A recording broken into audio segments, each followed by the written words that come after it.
le llaman el Godfather de la lucha libre, el padrino, le dirían allá los que hablamos español, de la lucha libre, un tipazo que siempre está dispuesto a ayudar a las siguientes generaciones, pero te lo tienes que ganar. Yo lo he dicho mucho esto a través de los años y a veces se me ponen medio punkis los paisanos aquí en México porque hablo del respeto con el que se lleva el negocio en Estados Unidos y lo voy a volver a decir, o sea, esto, que se enoje el que se enoje y no me importa. Allá está completamente profesionalizado el negocio de la lucha libre. Aquí estamos como 100 años atrás, desde el control que se tiene en los vestidores y que siempre hay una figura como pasa en casa. ¿Qué pasa en casa? Tienes a papá y a mamá que son el ejemplo a seguir. Entonces esa misma fórmula se la llevan a los vestidores de lucha libre y tienes al líder del vestidor de los técnicos o baby faces y el líder del vestidor rudo o de los heels, como se les llama allá, que en sus diversas etapas, cuando empezamos, o yo empecé en SmackDown, era Undertaker, el líder de los técnicos, y Kane, el líder del vestidor rudo. Y te tenías que ganar cada cosa, o sea, el derecho a poder usar el catering a la misma hora que ellos, o incluso cambiarte en el vestidor del TV Locker Room, como le llaman, el vestidor de las personas de televisión, ¿no? Uh-huh. Ellos te tenían que invitar. Entonces, toda esta parte te va llevando a tener un respeto hacia los que estuvieron antes que de lo que tú llegaras a esta empresa, los que pavimentaron ese camino para que tú pudieras llegar. Y a diferencia de otros países que ven a alguien con experiencia y lo empiezan a ver hacia abajo y se avientan los comentarios de, ay, este cuate ya está viejo y qué está haciendo aquí, y estos ruquitos ya se deberían de retirar. ¿Tú te atreves a hacer un comentario así de alguien de los estrellas de antaño o leyendas? Tu carrera, mira, se acabó. No te va. Adiós. Te tocó estar presente, ¿cómo ahorita hablabas de Undertaker y de Kane? Hicieron como una historia entre ellos, ¿no? Que eran hermanos, sin mal no recuerdo. ¿Cómo fue? ¿Te tocó estar cuando empezó o en qué momento llegaste tú? No, a mí me tocó ya, o sea, lo último de ellos. O sea, pude aprovechar más a Kane que Undertaker, porque Undertaker, cuando yo llegué, ya nada más estaba haciendo su lucha. Claro que era un lucha de $3 millones en WrestleMania. Hacía un evento al año y era WrestleMania. Tenía una racha, ¿no?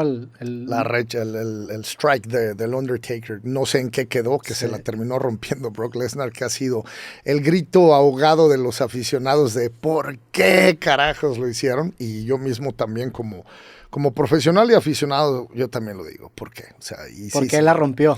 ¿Por qué se la rompieron y por qué a Brock Lesnar, ¿no? O sea, sabemos que es un superatleta y entendemos la parte detrás del negocio, lo que hablamos una vez del kayfabe, de proteger quién se la iba a quitar, pero si estamos hablando del crecimiento del negocio, pues se lo hubiera quitado alguna de las nuevas figuras que pues al final del día son los que van a llevar el negocio sobre los hombros en los años por venir, ¿no? Sí. O sea, ahí hay como que un debate disyuntiva y hasta pleito entre aficionados y gente interna del negocio del por qué fue y si fue, por qué fue de esa manera.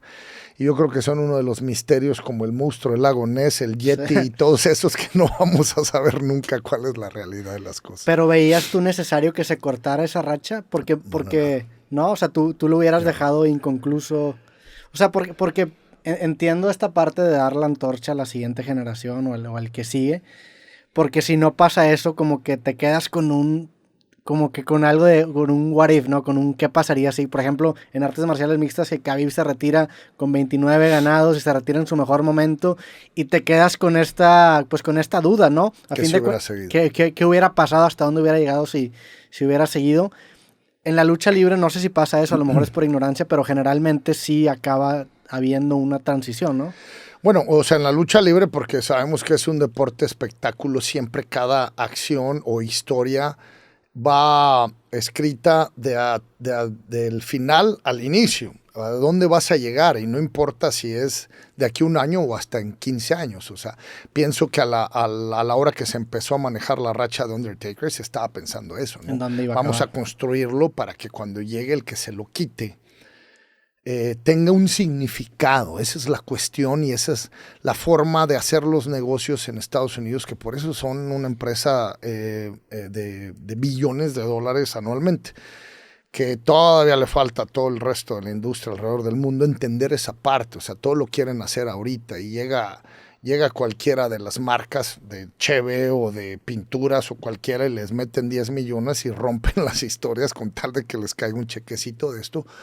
Y empresas como WWE ven la gran pintura hacia lo que puedes ganar en el futuro. Entonces esta era la idea de la racha de Undertaker, que yo en lo personal, y creo que la comparten millones de aficionados y creo que el 90% de la gente de la industria, el personaje de Undertaker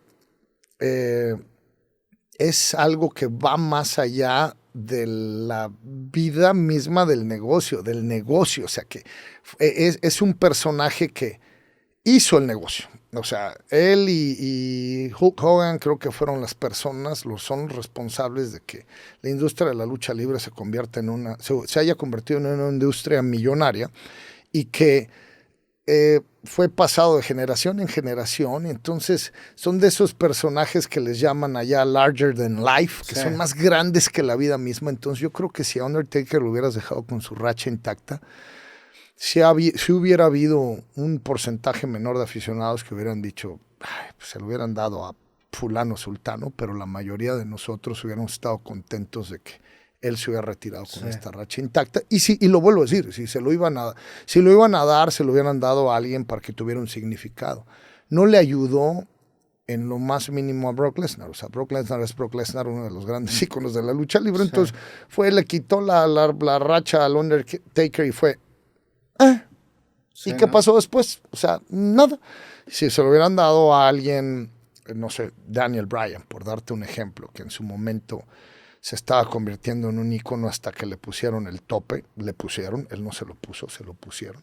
¿Cómo se lo pusieron? Pues, o sea, nunca fue alguien de los favoritos de los jerarcas de la empresa. Entonces, aunque tenía todo el ángel y todos los arrestos técnicos, tácticos para poder llegar a ser un personaje más grande que la vida misma, la empresa no lo dejó crecer, porque al final del día sabemos que esto es un negocio que tienes que tener ahí a alguien respaldándote también dentro de la oficina. O sea, es un deporte espectáculo, un negocio muy político.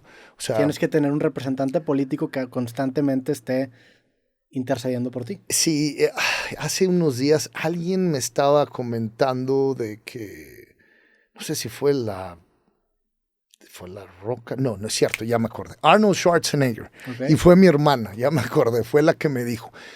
Yo escuché una entrevista de Arnold Schwarzenegger en el que él comentaba que no importaba cuánto talento tú tuvieras y cuántos arrestos técnicos y cuánto hayas trabajado, siempre necesitas tener a alguien ahí, en el lugar preciso, que sea el que te apunte con el dedo y que diga a él. Sí. O sea, Arnold menciona que no cree él que existe un caso en la historia en la que alguien haya nada más de la nada aparecido y de la nada se haya hecho y de la nada haya conquistado el deporte o la actividad o trabajo en el que se haya desenvuelto a lo largo de su vida. Siempre hay alguien que te ayudó. Siempre hay alguien que te dio la mano, o que te puso el dedo, o que te abrió la puerta para que pasaras. Y esto es una realidad, y este deporte o este negocio de la lucha libre es extremadamente político. Siempre tienes que tener ahí a alguien. O sea, yo me acuerdo, en el caso específico mío, pues fue John Laurinaitis. O sea, el que ahorita está allí guardado en el cajón en lo que pasan todos los problemas que están atravesando ahorita con el escándalo que tiene a nivel interno. Pero él fue el que me encontró peleando allá en Japón, y que luego ya después supo que soy el hijo de dos caras, sobrino de 1000 máscaras, y dijo, yo peleé con ellos, luché con ellos en Japón, en All Japan por muchos años, échenle un telefonazo a este chamaco. O sea, siempre. Ese fue alguien que me apuntó con el dedo y después fue y me abrió la puerta. ¿Y eso es algo solamente circunstancial o tú como luchador puedes hacer algo para facilitarlo? O sea, necesitas una especie de inteligencia para buscar, mira, él puede ser mi alguien, o tienes que ser descubierto. Híjole, yo creo que en la mayoría de los casos tienes que ser descubierto, ¿no? Porque si estamos hablando en el negocio o en cualquier negocio que tenga que ver con el deporte, pues empiezas desde muy chamaco. Entonces tú desde chamaco solamente estás pensando el día que puedas brincar en esa cancha o en ese estadio o en ese ring, y en realidad no tienes ni la inteligencia ni la experiencia y mucho menos la sapiencia para poder desenvolverte y llegar con la persona adecuada. O sea, es tu talento. Tu talento es lo que te abre el que te volteen a ver y digan, ay, espérate tantito, a ver, ese pelado que está ahí en la esquina, ¿qué onda con él, no? Que uno que ha tenido la experiencia, que ha podido lograr hacer este tipo de cosas, pues tratas de transmitirlo, ¿no? Con toda la gente que está a mi alrededor y que ya sea que en el negocio quieran hacer algo y se acerquen a mí para pedir un consejo con mi hijo mismo en la casa, o sea, que va desde el ejemplo que le empiezas a dar a él a que haga esas labores aunque no le correspondan, y que va más allá. De hecho, o sea, es una historia de familia casera que ahí, ya sabes, los abuelitos sobreprotegen a los nietos y yo mandando a mi hijo a que se llevara vasos y platos que yo quería que se los llevara, nada más porque le estaba diciendo que era parte de las responsabilidades que debíamos de hacer sin importar quién las haya dejado ahí, ¿no? ¿Pero que le decías a tu hijo que lavara los platos? No, que se llevara unos platos que tuvimos visitas en la casa y se quedaron unos vasos ahí, y entonces mi hijo decía, es que no son míos. Pues sí, hijo, pero te estoy diciendo que te los lleves, o sea, no te estoy preguntando de quién fueron, te estoy diciendo que te los lleves, por favor. Hombre, ahí me hicieron un pancho los abuelitos, sí. Ya sabes que sobreprotegen a los nietos y se les olvida cómo nos traían a nosotros los hijos con toda la rigidez y disciplina, que ya no la utilizan igual con los nietos. Y yo, no, es que no se trata de que quiera que lo hagan nada más por mis chanclas, va más allá le estoy tratando de inculcar el que él mismo se comprometa y él mismo tenga esa iniciativa de hacer cosas aunque no le correspondan, para que de aquí al futuro, de aquí a unos años, cuando sea el momento en el que es un adulto y esté trabajando, y si queremos usar como ejemplo una oficina, él esté ahí tecleándole a la computadora y vea 2 expedientes que aunque no le correspondan, los agarra y los empiece a trabajar, y salga el gerente, salga el dueño de la empresa y lo ve y diga, y ese pelado que está aquí a las 6:30 de la tarde, cuando a las 6 de la tarde era la salida, ¿quién es? Pues es Joseph Rodríguez, se quedó ahí a hacer esos 2 files que faltaban por ingresar en la computadora. Y que no le tocaban a Martínez. No, pues sí le tocaban a Martínez, pero él se fue a las 6 de la tarde y este chamaco los agarró, ¡pum!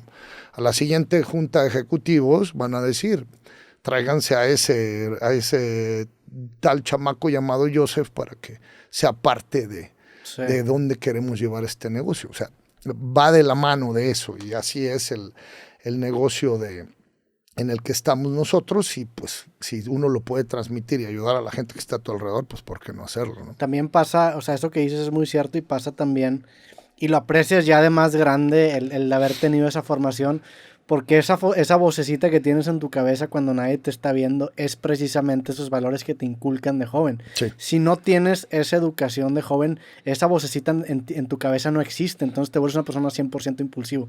Tu super yo dentro de este aparato psíquico que eres el yo, el ello y el super yo, se constituye con base a esa formación previa, y esa vocecita se forma con ese tipo de experiencias que en su momento obviamente no las entiendes y las ves como tonterías, pero acaban constituyendo esa vocecita de que hubiera querido mi papá que yo hiciera, que claro, puede ser nociva, pero también puede ser bastante beneficiosa y genera gente productiva dentro de la sociedad. Por supuesto, pero tiene que ser inculcada por alguien. Sí. O sea, tu tío, tu abuelo, tus padres. Yo, por suerte, pues tengo un padre, mi viejo, excepcional, o sea, y que,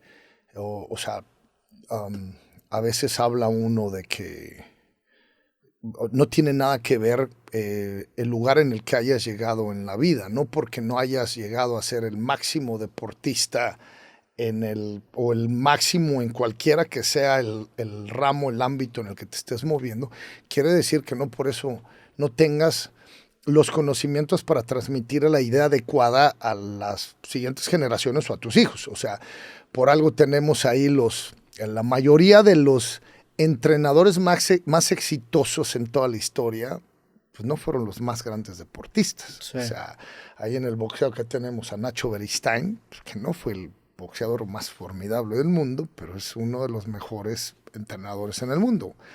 Y así nos vamos, Freddie Roach, y así nos vamos con todos los deportes.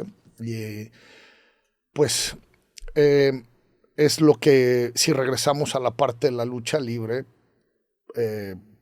pues necesitas a alguien, ¿no? que te empiece a apuntar, a abrirte la puerta. Y si tuviste esa formación de parte de alguna persona cercana a tu vida, bueno, ya cuando llegues con la gente adecuada, vas a tener las palabras adecuadas que hagan ese impacto o esa primera impresión que es la más importante para cuando te abran esa oportunidad. Y que en mi caso, pues así fue. O sea, para cuando ya me dijeron, pásale para allá, vamos a ir a ver al jerarca máximo de la lucha libre en todo el mundo.